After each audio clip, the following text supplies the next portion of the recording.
Hello students. मैं विकास अग्रवाल फिर आ गया हूँ आपके सामने एसएक्स स्ट्रीम का नेक्स्ट सेशन लेकर। सो जो लोग मुझे पहली बार देख रहे हैं उनके लिए मैं अपना एक छोटा सा ब्रीफ इंट्रोडक्शन दे देता हूँ। So guys, my name is Vikas Agrawal. I graduated from IIT Kharagpur in the year 2008.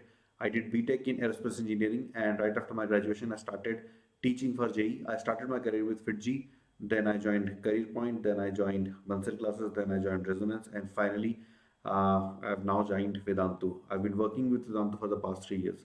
So that is a brief profile of me. Let me just show you the KVPY schedule. So every Sunday we are going to bring you sessions for KVPY, and in these sessions we are going to cover things which are usually not taught in the class, or which are tricks that can help you crack complex problems in a very short span of time and very easily. And like this, today I've brought you a trick in which, or you can say a method in which we are going to convert a combination of spring into an equivalent spring in a very efficient way. What we are going to do is specifically helpful in SHM chapter when we have to find out the angular frequency of oscillation. So let's begin. So here you see a case, and इस case में जैसे जो most common problem होती है वो होती है इसकी ओमेगा निकालना या टाइम पीरियड निकाल लेना ऑसिलेशन की। ठीक है, तो देखो इन क्वेश्चंस को हम कैसे करते हैं ये मैं तुम्हें सिखाता हूँ। लाइक कैसे हम इन क्वेश्चंस को क्विकली कर सकते हैं। तो मेरा जो कोशिश रहेगी वो ये रहेगी कि मैं इस अरेंजमेंट को, पहले इस अरेंजमेंट को समझ लेते हैं। इस अरेंजमेंट के अंदर हमें एक पुली दी गई है और क्वेश्चन में ये बताया जाएगा कि ये पुली लाइट है, यानी कि हमें इसे मासलेस मानना होगा। ठीक है, तो यहाँ पे एक ही मूविंग मास है और वो है ये ब्लॉक एम, इसके अलावा कोई मूव नहीं कर रहा है। ठीक है, अगर मल्टीपल मूविंग मासेस इन्वॉल्व हैं तो चीज़ें और कॉम्प्लेक्स हो जाती है, और कुछ ऐसे केसेस भी हो सकते हैं जिसमें कि जो क्वेश्चन है वो हमारे सिलेबस के बाहर हो जाए। ठीक है, इन केसेस को कहते हैं कपल्ड ऑसिलेशन के केस, जिसमें दो मासेस जो होते हैं they are connected with spring and they respond. तो इसमें से कुछ केसेस हम अभी भी डील कर सकते हैं, कुछ केसेस हमारे सिलेबस के बाहर हो जाते हैं। तो कहने का ये मतलब है कि जो मैं तुम्हें सिखाने जा रहा हूँ वो एप्लीकेबल तब होगा, ठीक है, या यूं कह लेते हैं कि वो तुम एफिशिएंटली यूज तब कर पाओगे जब तुम्हें एक मूविंग मास गिवन हो। ठीक है, मल्टीपल मास के आते ही कॉम्प्लेक्सिटी और बढ़ जाती है। तो अभी देखते हैं क्या होगा। ठीक है, तो मुझसे इसका ओमेगा निकालने को कहा गया है, and what I am planning to do is this. मतलब मैं सोच रहा हूँ कि क्यों ना इस अरेंजमेंट को ऐसे अरेंजमेंट में कन्वर्ट कर दिया जाए। ठीक है, जबकि अगर एक स्प्रिंग लगी हो, एक ब्लॉक हो, तो ऐसे सिस्टम का ओमेगा लिखना हमें आता है। ये ओमेगा होता है रूट के बाय एम। ठीक है, तो अगर मुझे ये पता लग जाए कि ये पूरा अरेंजमेंट रिप्लेस करके मैं एक स्प्रिंग लगा सकता हूँ क्या, और अगर लगा सकता हूँ तो उसका स्प्रिंग कांस्टेंट कितना होना चाहिए, तो फिर मेरे लिए ओमेगा निकालना बहुत आसान हो जाएगा। ठीक है, तो ये करने के लिए पहले कुछ चीज़ों पर कॉन्सेंट्रेट करते हैं। पहली चीज़ तो ये कि देखो ये जो अरेंजमेंट है जो मैंने यहाँ पे बनाया है, इस अरेंजमेंट में ग्रेविटी का कोई रोल नहीं होता। ग्रेविटी का फोर्स अगर एक्ट कर भी रहा है तो भी ओमेगा में देखो जी का कोई काम नहीं है। ठीक है, और ग्रेविटी नहीं होगी तब भी ओमेगा यही रहने वाला है। ठीक है, तो यहाँ पे भी जिस स्ट्रेट लाइन के अलॉन्ग ऑसिलेशन होने वाले हैं, ग्रेविटी उस स्ट्रेट लाइन के अलॉन्ग एक्ट करने वाला एक कांस्टेंट फोर्स है।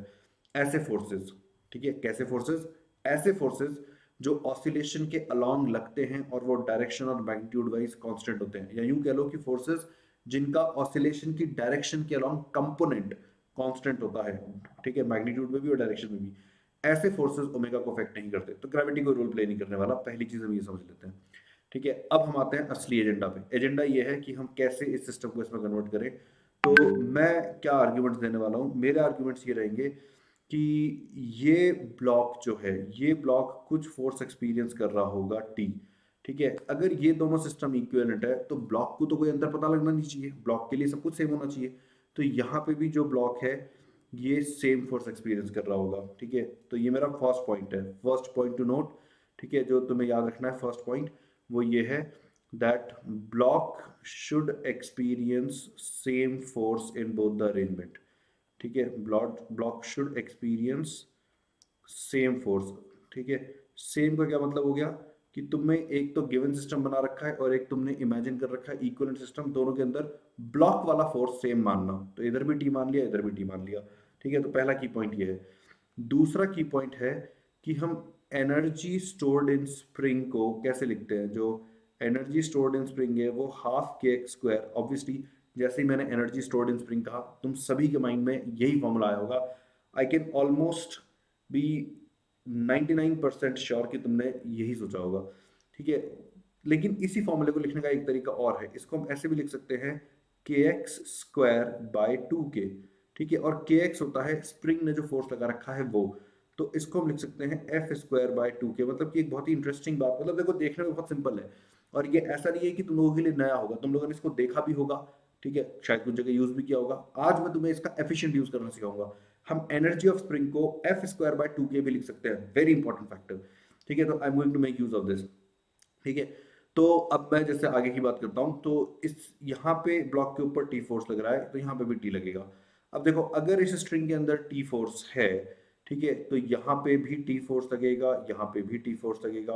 पुली मासलेस है, मासलेस एंटिटीज के ऊपर नेट फोर्स हमेशा जीरो ही होता है, ठीक है। इसका मतलब स्प्रिंग ने यहाँ पे जो फोर्स लगा रखा होगा वो डेफिनेटली टू टी होगा, ठीक है। तो इसका मतलब गिवन सिस्टम में स्प्रिंग की एनर्जी जो लिखी जाएगी वो लिखी जाएगी 2t² by 2k, ठीक है। और मुझे इस सिस्टम के अंदर और कोई स्प्रिंग नजर नहीं आ रही है, ठीक है। तो इस सिस्टम की जो स्प्रिंग एनर्जी है वो इस सिस्टम की स्प्रिंग एनर्जी के बराबर मैं लिखना चाहता हूँ, ठीक है। दोनों सिस्टम अगर इक्विवेलेंट है तो दोनों में स्प्रिंग एनर्जी सेम स्टोर होनी चाहिए, ठीक है। तो मैं इसको इक्वेट करूंगा। अब इस स्प्रिंग की स्प्रिंग एनर्जी हम कैसे लिखें, वो हम लिखेंगे इस स्प्रिंग में जो फोर्स है, इस स्प्रिंग में कितना फोर्स है, वो है टी के बराबर, तो T² by 2k इक्वलेंट, ठीक है। And voila we are done. T² cancel हो जाएगा, 2 कैंसिल हो जाएगा, तो यहां से हमें मिलेगा कि जो k इक्वलेंट है, यहां लिखता हूं मैं, जो k इक्वलेंट की वैल्यू है कितनी आ रही है, T² कैंसिल होने के बाद ये k/4 आ जाएगी क्या, ठीक है। तो इस वाले केस के लिए k इक्वलेंट हो जाएगा k/4, which now means that we are in a position to write down the omega of this system and omega will be k/4m। तो अब हम इसका टाइम पीरियड भी लिख सकते हैं बड़ी आसानी से, ठीक है। तो गाइज ये देखते हैं, ये ट्रिक समझ में आई, ठीक है। पहला पॉइंट तुम्हें याद रखना है कि गिवन सिस्टम में तुम ब्लॉक के ऊपर जो फोर्स मान रहे हो और इक्वलेंट सिस्टम में जो ब्लॉक के ऊपर फोर्स मान रहे हो वो फोर्स इक्वल रखना है तुम्हें, ठीक है। फिर हम क्या करेंगे, हम इस फोर्स को यूज करके स्प्रिंग एनर्जी लिखने की कोशिश करेंगे, ठीक है, और इसको इक्वेट करेंगे इक्वलेंट सिस्टम में जो स्प्रिंग एनर्जी है उससे, इससे हमारा काम हो जाएगा, ठीक है। कुछ एग्जांपल्स ट्राई करते हैं, पहले देख लेते हैं कि यहाँ पे हमने जो किया है वो सही है कि नहीं है, ठीक है। तो k इक्वलेंट की वैल्यू k/4 आनी चाहिए, तो ये देखो ये आंसर मैंने नेक्स्ट स्लाइड पे लिखे हुए हैं। तो अब हम क्या करेंगे, मैंने अभी जो तुम्हें टेक्निक सिखाई है अब हम इस टेक्निक की प्रैक्टिस करेंगे, ठीक है। अराउंड 8 to 9 क्वेश्चंस में लेकर आया हूँ, इन सारे क्वेश्चंस को फटाफट देखते हैं। तुम्हें आइडियली क्या करना चाहिए, तुम्हें जैसे ही क्वेश्चन स्क्रीन पे आए वैसे ही इस वीडियो को पॉज कर देना चाहिए, फिर क्वेश्चन अपने आप अटेम्प्ट करना चाहिए और फिर वीडियो को आगे बढ़ा के देखना चाहिए कि जो तुमने किया और जो मैं कर रहा हूँ वो सेम है या उसमें डिफरेंस है। अगर डिफरेंस है तो आइडेंटिफाई करो कि तुमने गलती कहाँ करी है और फिर नेक्स्ट क्वेश्चन के साथ ये प्रोसेस रिपीट कर रहा हूँ, ठीक है। आई hopefully if you do this process and you complete this session, तो तुम एक बहुत ही बढ़िया टेक्निक सीख के जाओगे आज इस सेशन से, ठीक है, जो कि तुम्हारे लिए चीजों को काफी फास्ट कर देगी इस कैटेगरी ऑफ प्रॉब्लम्स पे। आगे बढ़ते हैं। तो अब देखो, अब ये है अरेंजमेंट। तो सबसे पहली चीज हमें नोटिस करनी है कि क्या इसके अंदर मूविंग मास एक ही है, तो यस, अगेन ये पुली जो है ये लाइट गिवन ही होगी, ठीक है। तो ये लाइट पुली है तो अगेन एक ही मूविंग मास है, ठीक है।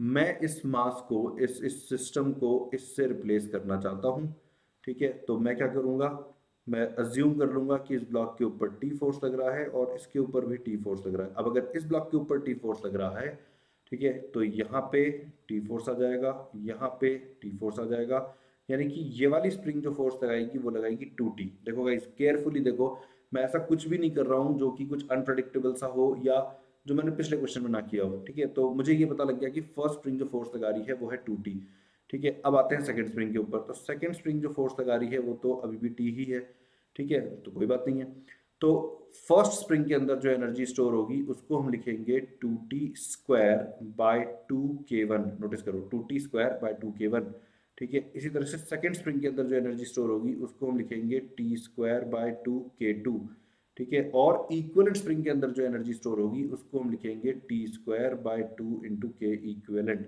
ठीक है।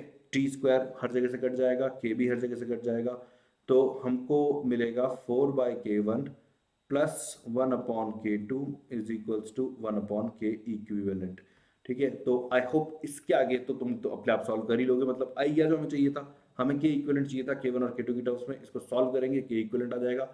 The moment you get the value of k equivalent, then you will be in a position to write omega and time period also. Guys, I hope you enjoyed this question, ठीक है। ये question इतना जल्दी solve हो गया कि मुझे ऐसा लग रहा है कि तुमको लगेगा कि सर ने कुछ अच्छा सा सिखाया भी या नहीं सिखाया। अगर ये क्वेश्चन तुम्हारे दिमाग में आता है तो क्या करना, ये क्वेश्चन अपने किसी फ्रेंड को देना, अपने 3-4 फ्रेंड्स को देना, and just see how much time do they spend in calculating the time period, और सही निकाल भी पाते हैं नहीं। ठीक है, तो करके देखना।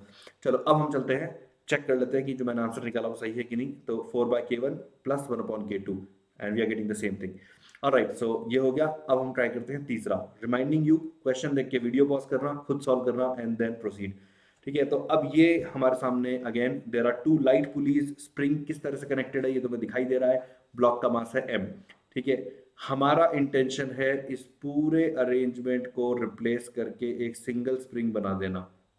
ठीक है, ये स्प्रिंग की ड्राइंग वैसे करने की जरूरत नहीं है, ये तुम्हें केवल समझाने के लिए शुरू के कुछ एग्जांपल से इसलिए मैं कर रहा हूँ, बाकी ग्रेजुअली मैं ये सब भी करना बंद कर दूंगा। I will become more and more direct. ठीक है, तो अब इसके ऊपर हमने लगा दिया टी फोर्स, इसके ऊपर भी मान लेते हैं टी फोर्स। यहाँ टी फोर्स है अगर, ठीक है, तो फिर यहाँ पे भी टी फोर्स आएगा, यहाँ पे भी टी फोर्स आएगा, विच मीन्स कि ये वाली स्प्रिंग लगाएगी 2t फोर्स। ठीक है, एंड सिमिलरली यहाँ पे टी आएगा और यहाँ पे टी आएगा। पुली मासलेस है, नेट फोर्स 0 होना चाहिए, तो यहाँ पे आ जाएगा। तो इस बार दोनों स्प्रिंग्स 2t फोर्स लगा रही है। ठीक है, तो स्प्रिंग 2 की एनर्जी पहले लिख लेते हैं, ये वाली जो स्प्रिंग है स्प्रिंग 2, तो 2t का स्क्वायर अपॉन 2k2 प्लस, ठीक है, ये जो फर्स्ट स्प्रिंग है इसके अंदर कितनी एनर्जी स्टोर्ड है, 2t का स्क्वायर अपॉन 2k1। ठीक है, और इसको हम लिखेंगे इक्वल टू, दो ही स्प्रिंग थी, तो T square by 2 into K equivalent, T square cancel हो जाएगा, 2 भी कैंसिल हो जाएगा। So 4/k2 plus 4/k1 is equals to 1/k equivalent. This is what we are going to get. I hope जो लोग भी सेशन को अभी देख रहे हैं तुम लोगों ने यही आंसर निकाला हो। ठीक है, क्योंकि अगर तुमने ये आंसर निकाला है तो तुम्हारा मजा अब और बढ़ता जाएगा, क्वेश्चन को धीरे धीरे कॉम्प्लेक्स करते जाएंगे। ठीक है, तो ये मैंने टाइम पीरियड ही निकाल दिया है पूरा, बाकी यहाँ से जो के इक्विवेलेंट आ रहा है यहाँ पे वही वैल्यू है जो ये टाइम पीरियड देगा। और राइट गाइस, आगे बढ़ते हैं। ठीक है, देखो थोड़ा थोड़ा थोड़ा थोड़ा करके कॉम्प्लेक्सिटी बढ़ती जा रही है। अगेन मास तो लेकिन एक ही है, इस बार मैं डायरेक्टली करूंगा, इस बार मैं इक्विवेलेंट सिस्टम को भी ड्रॉ नहीं करूंगा। ठीक है, तो इस पे बना दिया हमने टी, तो यहाँ पे आ गया टी, तो यहाँ पे भी आ गया टी, विच मीन्स कि यहाँ पे आ गया 2t। अब ये जो चीज मैं कर रहा हूँ ये टी टी 2t, अगर ये चीज तुम्हें नहीं समझ में आ रही है तो तुम्हें लॉज ऑफ मोशन चैप्टर का रिवीजन करने की जरूरत है, वहां पे ये चीजें सिखाई जाती है। ठीक है, तो अब ये हो गया टी, ये हो गया टी, और इस स्प्रिंग के अंदर 2t। सिमिलरली यहाँ पे टी, यहाँ पे टी, और इसके ऊपर हो गया 2t। ठीक है, यहाँ पे टी और यहाँ पे टी, और इसके ऊपर हो गया 2t। अब हम लिखना स्टार्ट करते हैं। वैसे बहुत ही सिंपल है, 4 स्प्रिंग है, हर स्प्रिंग जो फोर्स एक्सर्ट कर रही है वो 2t एक्सर्ट कर रही है। तो 2t का square upon 2 into k1 plus 2t का square upon 2 into k2 plus 2t का square upon 2 into k3 plus 2t का square upon 2 into k4 is equals to T square upon 2 into K equivalent. Check करो, तो T square T square T square T square हर जगह से cut जाएगा, 2 भी हर जगह से कट जाएगा। We will be left with 4, 4 तो कॉमन आ जाएगा, फिर 1/k1 plus 1/k2 plus 1/k3 plus 1/k4 is equals to 1/k equivalent. ठीक है, तो ये इस बार का आंसर होगा। आई होप तुम लोगों ने ये आंसर निकाला हो। ठीक है, अगर आंसर निकाला है और यह आंसर आया है तो कमेंट्स में लिख के मुझे बताना कि कौन कौन से क्वेश्चन का आंसर मैच किया है। ठीक है, वैसे मैंने क्वेश्चन की नंबरिंग नहीं कर रखी है तो तुम कौन कौन से तो नहीं बता पाओगे, but give me a count. ठीक है, जस्ट सी कि मैं पूरे सेशन में कितने क्वेश्चन कवर कर रहा हूँ और तुम लोग उसमें से कितने क्वेश्चन खुद सॉल्व कर पाए। ठीक है, तो ये हो गया इसका answer. Let's go to the next one. ठीक है, अब देखो ये थोड़ा सा डिफरेंट है पिछली बार से, देखते हैं।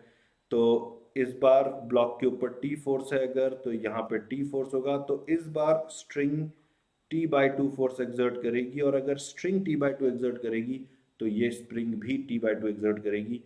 तो इस बार हम लिखेंगे t/2 का square upon 2k1 is equals to, एक ही स्प्रिंग है तो टी स्क्वायर अपॉन 2 के इक्विवेलेंट, 2 कट जाएगा, तो 1/4k1 is equals to 1/k equivalent, और we can write k equivalent is equals to 4k1।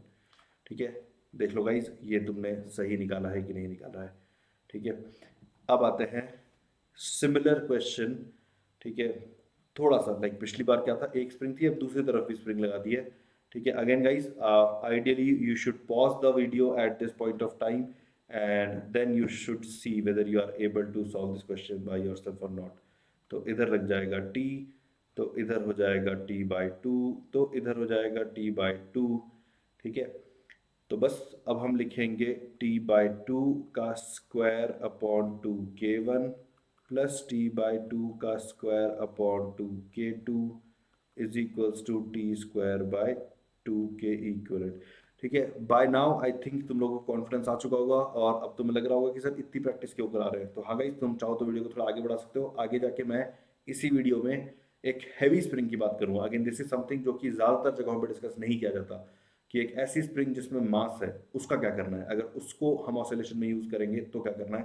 तो if you want you can, if तुम्हें लग रहा है कि तुम्हें समझ में आ गया, you want to move ahead in the video, do go on guys. ठीक है, तो अभी मैं इसको सॉल्व करता हूँ। तो टी स्क्वायर और 2 कैंसिल हो जाएगा, तो 1/4k1 plus 1/4k2 is equals to 1/k equivalent.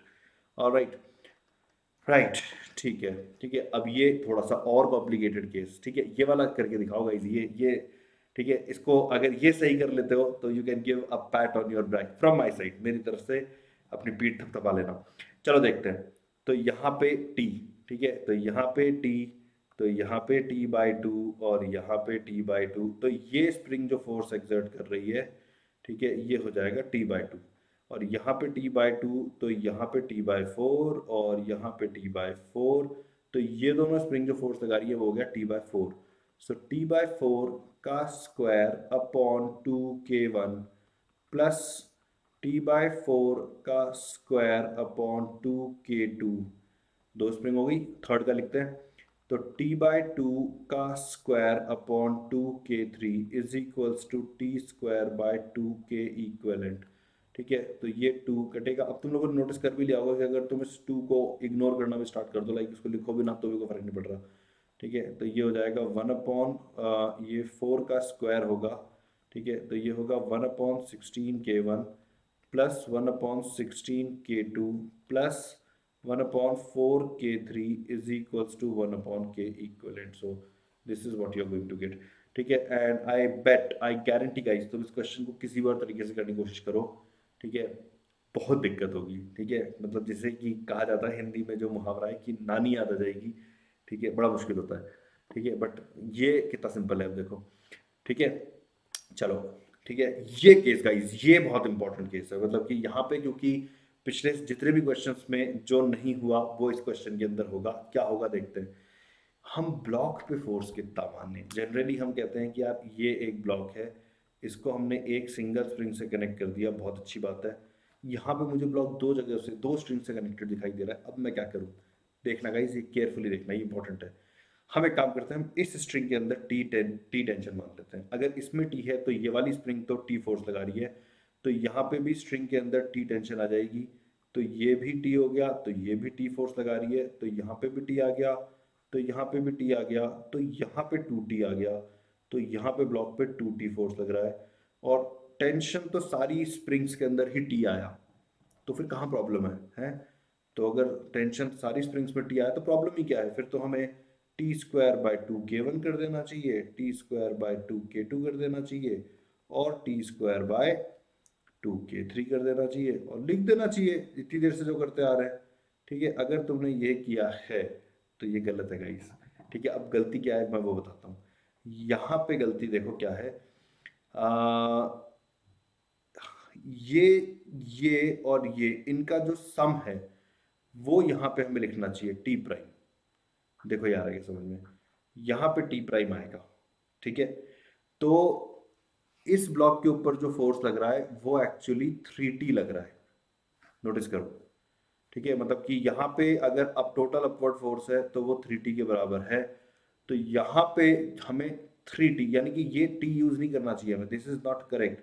हमें 3t का स्क्वायर अब कंपेयर कर लो, मतलब अब दोनों केसेस में मुझे ब्लॉक पे इक्वल फोर्स नजर आ रहा है, यहाँ पे भी 3t नजर आ रहा है, यहाँ पे भी 3t नजर आ रहा है। तो यहाँ पे जो 3t है, उस 3t का जो t है वो हर स्प्रिंग एक्सर्ट कर रही है। अब एवरीथिंग इज फाइन। तो यहाँ से देखो टी स्क्वायर कट जाएगा, 2 कट जाएगा, So we are now left with 1 upon k1 plus 1 upon k2 plus 1 upon k3, ठीक है, into 1/9 is equals to 1 upon k equivalent. तो गाइज ये क्वेश्चन अगर तुम लोगों ने सही कर दिया था अपने आप, ये गलती नहीं करी थी, ठीक है, तो मुझे कमेंट्स में लिख के बताना ये बात, ठीक है, आई will be reading the comments, ठीक है। और अगर गलती करी थी तो भी मुझे बताना कि ये गलती हमसे हुई थी, क्योंकि मेरे को जितने ज्यादा ऐसे कमेंट्स दिखेंगे जो ये बताएंगे कि वो गलती तुम लोगों ने गलती करी है अगर, तो इससे मेरे को मेरे एक्सपीरियंस पे कॉन्फिडेंस बढ़ेगा, क्योंकि मैं एक्सपेक्ट कर रहा हूँ कि तुम ये गलती करोगे, तो मेरे को भी पता चलेगा कि एज अ टीचर मेरी एक्सपेक्टेशन जो होती है स्टूडेंट से वो कितनी सही और कितनी गलत होती है। With that thought let's proceed, ठीक है, तो ये आंसर हो गया इसका, ठीक है। अभी गाइस देखना, अभी बहुत इंटरेस्टिंग केस आने वाला है एक, ठीक है, बहुत ही इंटरेस्टिंग केस। देखो अगेन इसमें, ठीक है, एक ही स्ट्रिंग है, एक ही ब्लॉक है, तो ये तो सिंपल वाला केस हो गया, मतलब सिंपल मतलब वो यूजुअल वाला केस हो गया। तो यहाँ पे टेंशन टी आ जाएगी, यहाँ पे टेंशन टी आ जाएगी, इसमें 2t आ जाएगी, तो फिर ये वाली स्प्रिंग जो फोर्स लगाएगी वो 2t है, और ये वाली स्प्रिंग जो लगाएगी वो t है, तो हम लिखेंगे t² / 2k1 प्लस 2t का square by 2k2 is equals to t² / 2k equivalent. तो यहाँ से 2 कट जाएगा, तो we'll get 1 upon k1 plus 4 upon k2 is equals to 1 upon k equivalent. तो देखो ये है इक्वलेंट स्प्रिंग कांस्टेंट इस केस में, ठीक है, आगे समझ में। आई होप अब तक तुम्हारी अच्छी खासी प्रैक्टिस हो गई है, ठीक है। ये जो है ये एक्चुअली में अगेन चलो ये गाइस हमने ऑलरेडी कर लिया है, तो मैं इसको एज होमवर्क छोड़ देता हूँ, ठीक है। और मेरी स्टेटमेंट का क्या मतलब है, कौन से प्रीवियस एग्जांपल्स में से ये केस रिलेट हो रहा है, यहाँ पे क्या करना था, इस पूरे कॉम्बिनेशन को हटा के एक सिंगल स्प्रिंग मारनी थी। तुम लोग दिमाग लगाना कि ये केस हमने ऑलरेडी कर लिया है कि नहीं, कर लिया है तो फिर आइडेंटिफाई कर लेना कि कौन से केसेस से मैच हो रहा है ये, ठीक है। हम बढ़ते हैं अभी आगे, तो ये केस देखो गाइस, ये बड़ा इंटरेस्टिंग केस है, ठीक है, ध्यान से देख लो फिगर को क्या हो रहा है, ठीक है। तो हमने k1 k2 k3 k4 इस तरह n स्प्रिंग्स को यूज किया है, ठीक है। तो n स्प्रिंग्स है अगर, तो n पुलीज हैं, लेकिन ब्लॉक तो एक ही है, ठीक है। अब ये थोड़ा सा इंटरेस्टिंग हो गया गाइस, ठीक है, ध्यान से देखते हैं। तो इस ब्लॉक के ऊपर अगर मैं टी फोर्स मानूंगा, ठीक है, तो इस स्प्रिंग के ऊपर भी टी फोर्स आ जाता है, नोटिस करो इसको, ठीक है, इसके ऊपर भी टी फोर्स आ गया। अब अगर इस पे टी फोर्स आ गया है, देखो यहाँ पे टी है, यहाँ पे टी है, तो यहाँ पे t/2, तो यहाँ पे t/2, और यहाँ पे t/2, तो इस पे t/2, इस पे t/2, यहाँ पे t/2, ठीक है। तो एक्चुअली मैंने थोड़ी गलती कर दी गाइस, यहाँ पे ये 2t होगा, 2t होगा ये, है ना, तो ये 2t बनेगा, और ये 2t है, ये 2t और ये 2t, तो ये बनेगा 4t, ठीक है। तो नेक्स्ट स्प्रिंग में 4t, फिर नेक्स्ट वाली में इसी तरह से 8t, ठीक है। तो पहली वाली में t, देखो फोर्सेस अगर मैं लिखूं पहली वाली में, यहाँ पे एक्चुअली n से स्टार्ट कर रहे हैं हम, ठीक है, तो nth स्प्रिंग में t, ठीक है, n-1 स्प्रिंग के अंदर इसका डबल, ठीक है, n-2th स्प्रिंग जो है उसके अंदर इसका डबल, ठीक है, n-3th स्प्रिंग जो है उसके अंदर 8t, अरे सोने, ठीक है। तो इस हिसाब से, ठीक है, इस हिसाब से जो n जो फर्स्ट स्प्रिंग होगी उस पर कितना फोर्स लगेगा, लाइक देखा जाए तो यहाँ पे क्या हो रहा है, ये बन जा रहा है,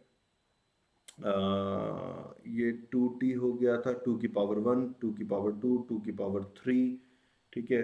तो लास्ट वाले को हम n-1 लिख सकते हैं। मैंने क्या नोटिस करा मैं बताता हूँ, ये है n-0, तो यहाँ पे 2⁻0, ये है n-1, तो 2⁻1, n-2 तो 2⁻2, n-3 तो 2⁻3, तो n-1 आखिरी स्प्रिंग के लिए, तो ये हो जाएगा 2⁻n-1 इंटू टी। ये ट्रेंड ऑब्जर्व कर लो, ठीक है, बस हो गया हमारा काम। कैसे हो गया, हमें सारी स्प्रिंग्स के फोर्स पता लग गए, ठीक है। तो अब जैसे मैं अगर पहली स्प्रिंग से स्टार्ट करूं, तो हम लिखेंगे 2n⁻⁻1 इंटू टी, ठीक है। तो ये हो गया फोर्स का स्क्वायर डिवाइडेड बाय 2k1, ठीक है। अब हम लिखेंगे 2n-2 इंटू टी का स्क्वायर, ठीक है, अपॉन 2k2, और इस तरह करते करते हम अगर लास्ट की स्प्रिंग्स तक पहुंचे तो लास्ट में हम लिख रहे होंगे 4t। ठीक है, 4t को मैं एक्चुअली 2 ही लिख देता हूँ। ठीक है, इसको हम 2 स्क्वायर इंटू टी का स्क्वायर अपॉन 2k। ये कौन सी स्प्रिंग है, ये K3 बनेगी। ठीक है, ये फर्स्ट स्प्रिंग थी K1, ये K2, ये K3। ठीक है, तो इसी तरीके से फिर 2t का स्क्वायर अपॉन 2k2 और फिर t का square upon 2k1 is equals to T square by 2k equivalent. तो यहाँ से देखो क्या बन गया, तो 1 अपॉन के इक्विवेलेंट, अगेन टी स्क्वायर हर टर्म से गायब हो जाएगा, 2 हर टर्म से, डिनोमिनेटर वाला 2 हर जगह से गायब हो जाएगा। So we will be left with what? We will be left with 1 upon k1 plus, ठीक है, ये हो जाएगा 2 स्क्वायर अपॉन k2, ये चेक करो, 2 स्क्वायर अपॉन k2, फिर हो जाएगा 2 raise to power 4 upon k3 and so on. आखिरी टर्म कौन सी बनेगी, आखिरी टर्म जो बनेगी वो होगी, यहाँ लिख देता हूँ, 2 raise to power 2n minus 2। ठीक है, अपॉन के एन, ये आखिरी टर्म बन जाएगी। ठीक है, तो गाइस देखो ये तरीका मैंने तुम्हें सिखा दिया है कि कैसे कर सकते हैं। अब ये क्वेश्चन बनाया जा सकता है ना, मतलब के की वैल्यू ऐसा दी जा सकती है कि एक जीबी बन जाए, नंबर ऑफ पुलिस को इनफाइनाइट भी किया जा सकता है। ठीक है, उसके लिए के की वैल्यू ऐसी देनी पड़ेगी कि जो जीपी बने वो कन्वर्जिंग जीपी बने। ठीक है, तो आई होप तुमने देख लिया हो। जैसे अब ये क्वेश्चन अगर हम बिना इक्वलेंट वाले मेथड के करने जाएं तो बहुत बहुत टाइम लग जाएगा इसको करने में। So I hope you enjoyed this question, guys. I hope you enjoyed this question very much. ठीक है, ये है आंसर जो कि यहाँ पे हमने डिराइव किया है, वो रहा ये आंसर यहाँ पे भी। ठीक है गाइज, अब एक और डिफरेंट केस देखते हैं। ठीक है, ये केस अलग है, अभी तक हम पुली और स्ट्रिंग से ही डील करे जा रहे थे। अब देखो ये एक अलग केस है, इस केस को मैं पहले बता देता हूँ। इसमें एक रॉड है, अगेन ये रॉड है, क्या ये रॉड हैवी है, क्या इसमें मास है? नहीं, अगर इस रॉड में मास होता तो क्वेश्चन कॉम्प्लिकेटेड हो जाता, मतलब कॉम्प्लिकेटेड मतलब बहुत ज़्यादा कॉम्प्लिकेटेड हो जाता। तो ये मासलेस रॉड है। ठीक है, तो ये मासलेस रॉड है।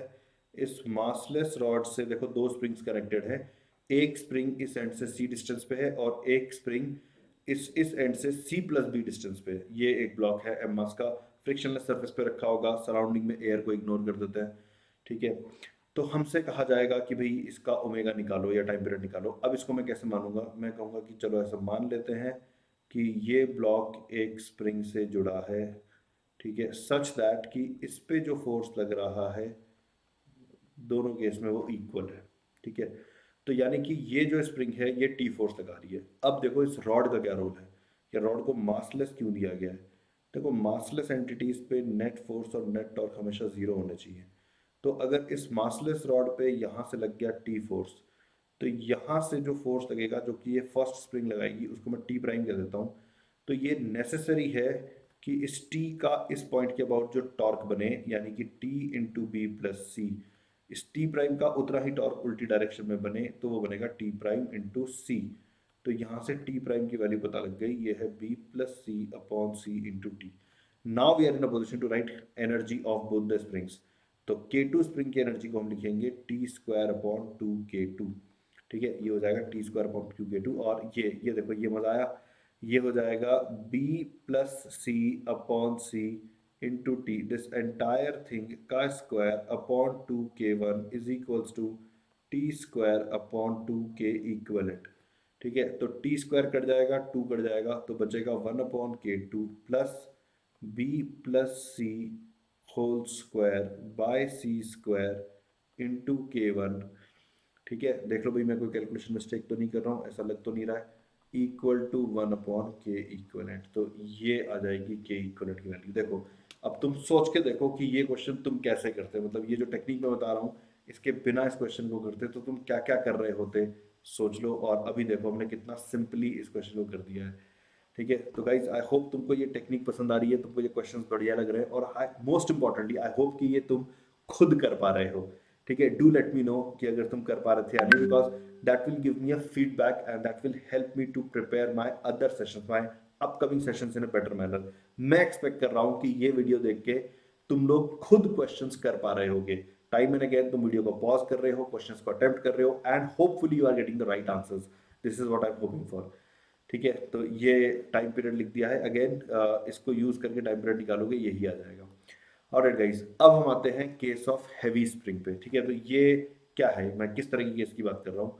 तो what I am saying is कि एक स्प्रिंग मान लेते हैं, ठीक है, और ये मान लेते हैं एक ब्लॉक है स्मॉल एम मास का, स्प्रिंग में मास दे रखा है जो, और ये यूनिफॉर्म स्प्रिंग है, यानी कि यूनिफॉर्मली डिस्ट्रीब्यूटेड है मास। ठीक है, और इस स्प्रिंग की लेंथ वैसे मानना चाहो तो मान लेते हैं, वैसे ज़रूरत नहीं है, और इसका स्प्रिंग कांस्टेंट के मान लेते हैं। ठीक है, और ये सिस्टम मान लेते हैं हमने वैक्यूम में रख दिया है, यानी कि कोई एयर की वजह से डिसिपेशन नहीं होगा, सरफेस स्मूथ है। और अब हमसे पूछ लिया गया कि इस सिस्टम का ऑसिलेट होने का टाइम पीरियड बताओ। ठीक है, तो देखो क्या करने वाले हैं, तो इसमें होगा क्या, how is case this case different from the cases that we have been doing. इस केस के अंदर जब ये ब्लॉक मूव करेगा तो काइनेटिक एनर्जी सिर्फ ब्लॉक में हो ऐसा नहीं है। ठीक है, क्योंकि स्प्रिंग के पास मास है तो इस बार स्प्रिंग के अंदर भी काइनेटिक एनर्जी आएगी। ठीक है, यानी कि जो भी ऑसिलेशन एनर्जी है, जनरली हम उसको दो पार्ट में डिवाइड कर देते हैं, एक होता है स्प्रिंग एनर्जी और दूसरा होता है kinetic energy. Kinetic energy spring के पास नहीं होती, वो ब्लॉक्स के पास होती है। इस बार काइनेटिक एनर्जी स्प्रिंग के पास भी होगी, तो हम जब टोटल एनर्जी लिख रहे हो सिस्टम की, तो हमें इस बात का ध्यान रखना पड़ेगा कि स्प्रिंग में दो तरह की एनर्जी है, काइनेटिक एनर्जी भी है और पोटेंशियल एनर्जी भी है। ठीक है, विच बेसिकली मीन्स कि हमें स्प्रिंग की काइनेटिक एनर्जी लिखना आना चाहिए। देखो कैसे लिखेंगे। ठीक है, तो इसमें मल्टीपल इंपॉर्टेंट पॉइंट्स इन्वॉल्व है, एक एक करके देखते हैं। मान लेते हैं ये ब्लॉक ब्लॉक जो है ये स्प्रिंग की नेचुरल लेंथ से कुछ एक्स डिस्टेंस पे डिस्प्लेस्ड है किसी इंस्टेंट पे, और ये वाई स्पीड से मूव वी स्पीड से मूव कर रहा है। ठीक है, तो इस समय अगर मैं स्प्रिंग की बात करूं तो स्प्रिंग इलोंगेटेड नेचर की होगी। ठीक है, I hope you all agree with this कि स्प्रिंग में इलोंगेशन होगा। अब आगे की बात करते हैं। तो माय फर्स्ट क्वेश्चन कि इस स्प्रिंग की वेलोसिटी, अगर if I use this word, does this word और does this phrase has got any meaning, think of this. अगर मैं कह रहा हूं कि स्प्रिंग की वेलोसिटी, स्प्रिंग की वेलोसिटी में क्या, क्योंकि देखो स्प्रिंग का ये वाला एंड मुझे दीवार से लगा हुआ नजर आ रहा है जो कि रेस्ट पे है, और ये वाला एंड मुझे ब्लॉक से टच होता हुआ नजर आ रहा है जो कि मूव कर रहा है। तो यानी कि ये बात को लेकर तो मैं श्योर हूँ कि इस स्प्रिंग के इस एंड की वेलोसिटी जीरो है, और यहाँ पे जो एंड है वो वी वेलोसिटी से जा रहा है। ठीक है, तो एक चीज तो समझ में आ रही है, इसका मतलब ये जरूरी नहीं है कि स्प्रिंग के सारे पॉइंट्स की वेलोसिटी सेम हो, ये तो जरूरी नहीं है। ठीक है, इसलिए व्हेन वी से कि spring velocity, probably this does not make any sense. What would make more sense is the velocity of an element of a spring. जैसे अगर इस स्प्रिंग पे मैं यहाँ पे एक छोटा सा टुकड़ा ले लूँ, तो ये टुकड़ा किसी वेलोसिटी से जा रहा होगा। ठीक है, वो वेलोसिटी कितनी है उसकी बात करना ज़्यादा मीनिंगफुल होगा। तो उसके लिए हम क्या करते हैं, लेट्स से ये डिस्टेंस को r मान लेते हैं और इस लेंथ को dr मान लेते हैं। ठीक है, तो इस dr की जो वेलोसिटी है इसको मैं vr मान लेता हूँ, r सबस्क्रिप्ट में, मल्टीप्लाई नहीं हो रहा। ठीक है, तो जो फर्स्ट की आइडिया है वो ये कि वी आर अज्यूमिंग कि ये जो वेलोसिटी है, मतलब इस एंड पे जीरो इस एंड पे v, तो वेलोसिटी का वेरिएशन लीनियर है। कहने का ये मतलब हुआ कि हम इस वी आर को लिख सकते हैं द लेंथ ऑफ स्प्रिंग। ठीक है, the current length of spring, उसको हम मान लेते हैं जैसे v by L plus x. ठीक है, इनटू आर, ये चेक करो, इनटू आर। तो आर को अगर मैं जीरो डाल दूंगा तो वेलोसिटी जीरो आ जाएगा, और आर को अगर मैं एल प्लस एक्स डाल दूंगा, where L plus X is the current length of the spring. ठीक है, तो फिर वी आर की वैल्यू वी आ जाएगी, जो कि आना भी चाहिए थी, बाकी पॉइंट्स पे इनकी बीच की वैल्यू होगी, और ये लीनियर फंक्शन है। तो ये मैंने वेलोसिटी लिखी है इस एलिमेंट की। नेक्स्ट बात आती है कि क्या इस एलिमेंट का कुछ मास होगा, तो अगेन ऑफ कोर्स होगा। स्प्रिंग की लेंथ, स्प्रिंग का मास था m और स्प्रिंग की करंट लेंथ है l प्लस एक्स। तो स्प्रिंग में जो करंट, जो इंस्टेंटेनियस लैम्डा है, यानी कि मास पर यूनिट लेंथ, वो है m upon l plus x. तो इसको हम मल्टीप्लाई करेंगे एलिमेंट की लेंथ से, उसको मान लेते हैं dr, तो ये हो गया dm। तो नेक्स्ट आता है कि फिर हम kinetic energy of this element कैसे लिखे, तो उसको हम लिखेंगे half dm into V R का स्क्वायर। ठीक है, तो ये बन जाएगा हाफ इंटू dm कितना है, ये है m upon L plus x into D R.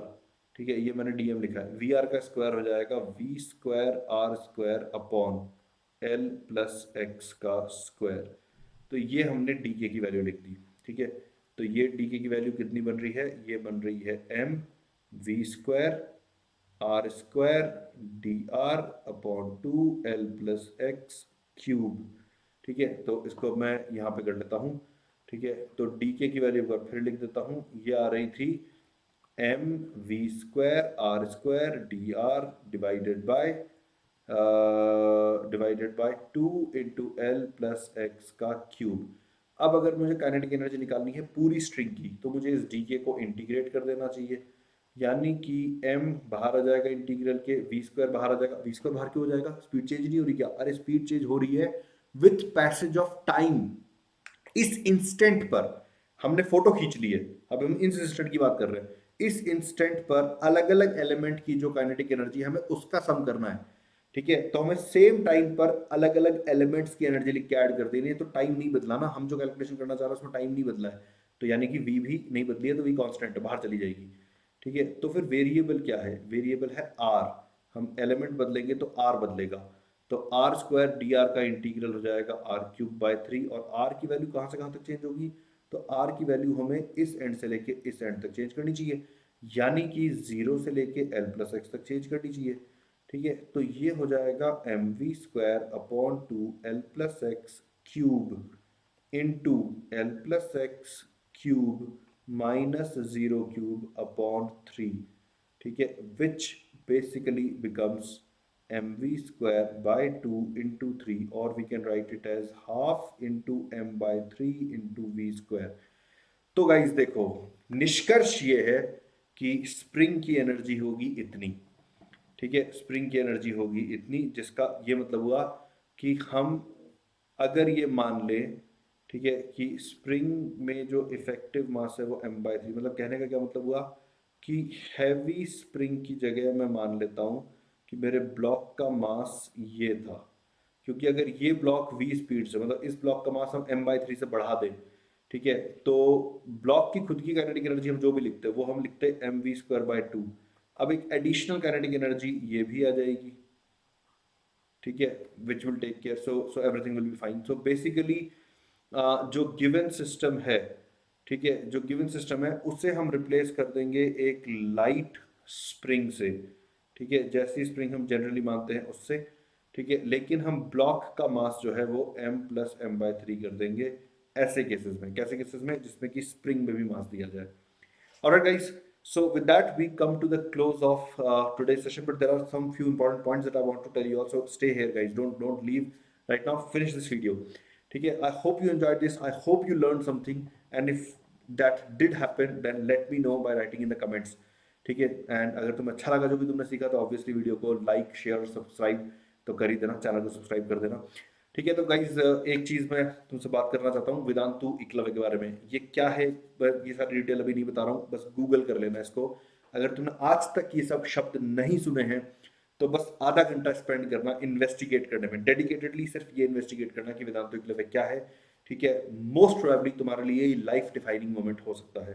ठीक है, and it all comes free.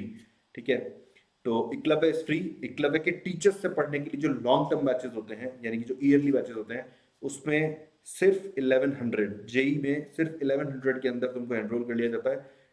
जो 1100 की बात कर रहा हूँ मैं, तो ये जो जो ऑफलाइन इंस्टीट्यूट्स के अंदर जिस कोर्स के लिए तुम लैक्स ऑफ रुपीज पे करते हो, मैं उस कोर्स की बात कर रहा हूँ, उससे बेटर सर्विसेज की और बेटर टीचिंग की बात कर रहा हूँ। ठीक है, गूगल कर लेना, you will see the testimonials of the student. तुम्हारे सर्कल में कोई है, पता कर लेना। ठीक है, because this is too hard to believe, this is absolutely unreal. ठीक है, इसलिए अपनी रिसर्च करना इसके बारे में। ठीक है, and if you want to study from Eklavya teachers after investigating from Eklavya, you will feel compelled कि तुम पढ़ सको एकलव्य टीचर्स से। So scan this QR code to reach to a document where the details of upcoming batches by Eklavya teachers वो वहां पे listed होते हैं। एंड अगेन रीआइट्रेटिंग, ये बैचेस हाईली हाईली डिस्काउंटेड होते हैं। क्यों करते हैं हम ऐसा? वेल, जो हमारे फाउंडर हैं AP सर हैं, पुलकित सर, वामसी सर हैं, ठीक है, AP सर मतलब आनंद सर, आनंद प्रकाश सर, ठीक है, इन लोगों को पैशन है, दो तरह का पैशन। एक कि डिजर्विंग बच्चे को उसके पोटेंशियल तक पहुंचाना, और टॉप रैंक्स देना, बच्चों की टॉप रैंक्स प्रोड्यूस करना। ठीक है, मतलब कि बच्चा अगर 500 रैंक ला सकता था, then our team, the Eklavya team, have been given the task कि उसकी 500 नहीं, फिर उसकी 200 रैंक लेकर आओ। and we are doing the job, we are trying to do the job. Alright guys, so ये नोटिस बोर्ड, ये लिंक या फिर ये QR कोड, दोनों से कोई सा भी यूज कर लेना, ठीक है। और यहाँ पे जो चीजें तुम्हें मिलेंगी उसको मैंने यहाँ पे समराइज भी कर दिया। अगर तुम जेई 2022 के एस्पिरेंट हो, definitely join this Telegram channel, ठीक है। You are in for a surprise, join कर लेना, तुम्हें गजब की टेस्ट सीरीज मिलेगी, absolutely amazing, you will be thrilled to participate in this test series. 2023 के हो तो ये वाला ज्वाइन करना, बिकॉज तुम्हारे से रिलेटेड, तुम्हारे लिए रेलेवेंट कुछ भी हम नया लॉन्च करेंगे तो हम यहाँ पे बताएंगे, विच ऑल्सो मीन्स कि जो नेक्स्ट ईयर का एकलव्य होगा उसकी पहली नोटिफिकेशन इस टेलीग्राम चैनल पर डाली जाएगी, ठीक है। तो be a part of this if you want to join Eklavya next year, और if you want to study in a long term batch from our teachers, ठीक है। तुम अगर 2024 के एस्पिरेंट हो, यानी कि अभी तुम करंटली 11th में हो, तो तुम ये वाला टेलीग्राम चैनल ज्वाइन कर लेना। QR कोड या लिंक दोनों में से कुछ भी यूज कर सकते हो, ठीक है। And this is a YouTube channel by the name of V impact, Vedantu impact channel. यहाँ पे हम लोग previous year JEE paper and KVPY paper के वीडियो सॉल्यूशंस डाल रहे हैं। We are building a library of previous year solutions and the solutions are amazing. जो controversial questions internet पे तुम्हें जिनका आंसर नहीं मिलता है, जिसको लोग डॉज करते हैं, या जिसके बारे में कुछ लिखते नहीं है, या सेम इंटरनेट का कंटेंट कॉपी पेस्ट करके रेप्लिकेट कर देते हैं, रिप्रोड्यूस कर देते हैं, वो सब कुछ नहीं मिलेगा। तुम्हें जेन्युइन आर्ग्यूमेंट्स मिलेंगे। स्पेशली अगर तुम्हें JEE previous year JEE advance के किसी पेपर में कोई ऐसा क्वेश्चन आया था जिसने कंट्रोवर्सी खड़ी कर दी थी एंड तुमको उसका अच्छा खासा आंसर नहीं मिल रहा है, visit this channel, in all likelihood you will get that, ठीक है। सब्सक्राइब करके रखो इस चैनल को, क्योंकि यहाँ पे हम पूरी लाइब्रेरी बिल्ड करने वाले हैं, ठीक है। And guys, the teaser question for the month, ठीक है। सो ये क्वेश्चन मैंने लास्ट सेशन में भी दिखाया था। इस पूरे महीने के लिए, जून 2022 महीने के लिए, this is the teaser question. If you want to study from Eklavya teacher, you have to solve this question, this is the pathfinder question, ठीक है। और इसमें जो भी पूछा गया था उसके अलावा एडिशनली मैंने ये एक चीज पूछ ली है, तो obviously I will be paying attention to this part. Apart from जो भी तुम सॉल्व करोगे, जो क्वेश्चन यहाँ पे पूछा गया है, यहाँ पे जो पूछा गया है, ठीक है, उसके आंसर ये रहे, और इस पार्ट का आंसर ऑब्वियसली मैंने नहीं दिया, ये तुम मुझे भेजोगे, ठीक है। और भेजना कहाँ पर है, तो भेजना है तुम्हें एक ईमेल आईडी जो मैं यहाँ पे लिख देता हूँ। भेजना है तुम्हें एकलव्य सपोर्ट